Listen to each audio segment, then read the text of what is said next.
हे मनुष्य, कर्म करते जा, फल की इच्छा मत कर। भौतिक जगत में सुख की अभिलाषा करना बेकार है। जब तक मनुष्य इंद्रिय तृप्ति के लिए जिएगा तब तक वो सांसारिक दुखों से मुक्ति नहीं पा सकता। सारे दुखों का कारण इच्छाएं है। भगवत प्रसाद, गीता ज्ञान और संकीर्तन आंदोलन, हरे कृष्ण मंत्र जप, ये दोनों ही आध्यात्मिक जीवन में उन्नति करने का मार्ग है। कोई भी कर्म छोटा नहीं होता। आध्यात्मिक पुस्तकों में लिखा है कि कर्म ही पूजा है। आध्यात्मिकता सुख का महासागर है, जिसको सीखकर कोई भी इसमें तैराकी कर सकता है। मतलब आध्यात्मिक विद्या कोई भी इंसान सीख सकता है। पापी और राक्षस प्रवृत्ति के लोगों को कभी भी आध्यात्मिक ज्ञान प्राप्त नहीं हो सकता। आध्यात्मिक यात्रा की शुरुआत करने के लिए पहली शर्त है सात्विक भोजन। हर दिन फास्ट फूड व ज्यादा मिर्च तेल खाने वाले लोग स्पिरिचुअल गतिविधियों को ज्यादा दिन तक नहीं कर सकते हैं। ध्यान एक ऐसी कला है जिसको सीखकर मनुष्य अपने विचारों को वश में कर सकता है। जहाँ भय समाप्त हो जाता है वहाँ जीवन शुरू हो जाता है। जीवन ठहराव और गति के बीच का संतुलन है। यह हमारा शरीर जहर रूपी अनेक बुराइयों से भरा हुआ है। बुराइयों का खात्मा गुरु ज्ञान से ही कर सकते हैं। इसलिए अगर अपना सिर देने पर भी कोई सच्चा गुरु मिले तो भी यह सौदा सस्ता है। समय रहते भगवान का एहसान जताओ। सब बातों के लिए धन्यवाद करो, उनके गुण गाओ, कृतज्ञता प्रकट करो। इन सब चीजों को अंतिम समय के लिए बचाकर मत रखो।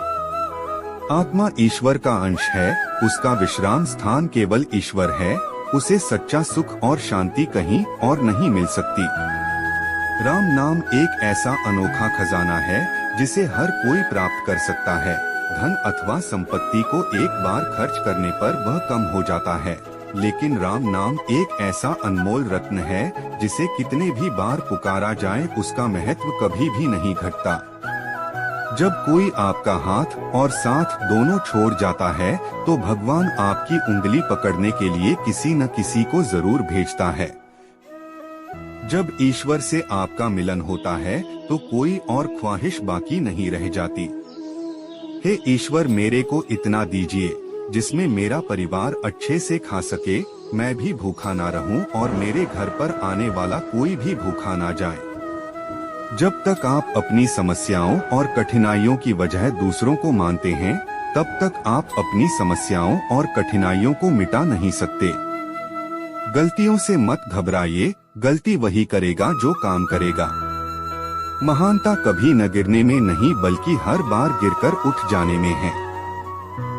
दूसरे से ईर्ष्या करना बिल्कुल ठीक नहीं। कभी किसी से तुलना मत कीजिए।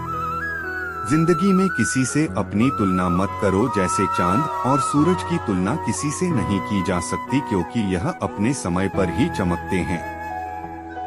आप हमेशा इतने छोटे बनिए कि हर व्यक्ति आपके साथ बैठ सके, और आप इतने बड़े बनिए कि आप जब उठे तो कोई बैठा न रहे।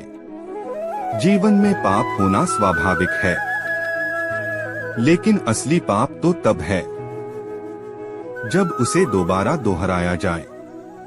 भगवान हमेशा हमारा भला चाहते हैं, लेकिन हम ही हैं जो अपनी इच्छाओं पर काबू नहीं कर पाते। याद रखना, एक महान इंसान को डोट महान बनने के लिए जोखिम उठाना पड़ता है। मेरा अस्तित्व कुछ तो है भगवान, मुझे ऐसे ही नहीं बनाया। कोई कितना भी ज्ञानी बन जाए, जब तक खुद को नहीं जान पाया वह अज्ञानी ही रहेगा। संसार को त्यागने से परमात्मा की प्राप्ति नहीं होती, परंतु परमात्मा के मिलने के बाद दुनिया अपने आप छूट जाती है। भगवान हमेशा अच्छे कर्मों के भूखे होते हैं, इसलिए जीवन में अच्छे कर्म करो, भगवान मिल ही जाएंगे।